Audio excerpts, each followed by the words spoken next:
ಇನ್ನು ಚೆಂಡು ಹೂ ಬೆಳೆದಂತ ರೈತನಿಗೂ ಅತಿವೃಷ್ಟಿಯ ಸಂಕಷ್ಟ ಎದುರಾಗಿದೆ. ದಸರಾ ದೀಪಾವಳಿ ಹಬ್ಬದಲ್ಲಿ ಲಾಭದ ನಿರೀಕ್ಷೆಯಲ್ಲಿದ್ದಂತ ರೈತರಿಗೆ ಈಗ ನಿರಾಸೆ ಮೂಡಿದೆ.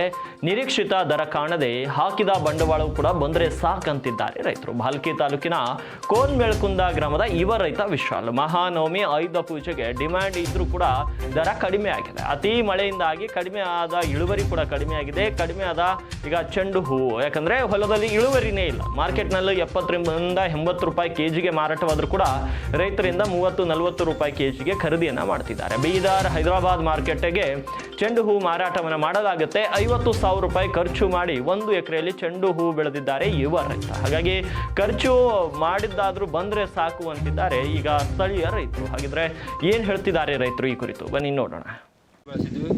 ಲಾಭದ ನಿರೀಕ್ಷೆ ಇತ್ತು. ಈ ವರ್ಷ ಮಳೆ ಬಹಳ ದಿನದಾಗಿ ಚೆಂಡು ಹೂ ಕೊಳತೆಗಿದೆ.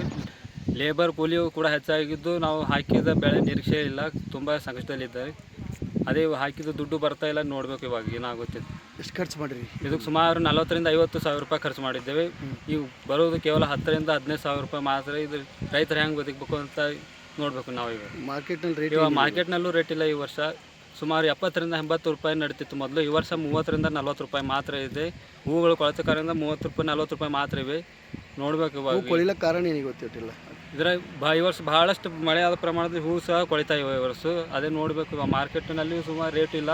ದಲ್ಲಾಳಿಗಳ ಕಾಟ ಕೂಡ ಜಾಸ್ತಿ ಆಗಿದೆ. ಇವಾಗ ನೋಡಬೇಕು ನಾವು ಮಾರ್ಕೆಟ್ನಲ್ಲಿ ಹಂಗೆ ಮಾರ್ತವೆ ಇಲ್ಲ ಅಂತ. ಎಷ್ಟು ಮಾರಾಗತ್ತೈತ್ರಿ ಈಗೆಲ್ಲ? 43 ರೂಪಾಯಿ 30, 40, 50 ರೂಪಾಯಿ ಮಾರ್ತಾ ಇದ್ದವು. ಸರ್ಕಾರಕ್ಕೆ ಏನು ಹೇಳಕ್ಕೆ ಬಯಸ್ತೀವಿ? ಸರ್ಕಾರ ಇದಕ್ಕೂ ಏನಾದರೂ ದಲ್ಲಾಳಿಗಳ ಕಾಟ ನಿಲ್ಲಿಸಬೇಕು. ಸರ್ಕಾರ ಏನಾದರೂ ಹೂವಿನ ಮಾರ್ಕೆಟನ್ನು ಮಾಡಬೇಕು. ಅದು ಸರ್ಕಾರ ಏನಾದರೂ ತೆಗೆದುಕೊಳ್ಳೋಂಥ ಇದು ಮಾಡಬೇಕು ವ್ಯವಸ್ಥೆ. ಅದು ನಿಮ್ಮ ಹೆಸರು? ನನ್ನ ಹೆಸರು ವಿಶಾಲ್ ಅಂತ.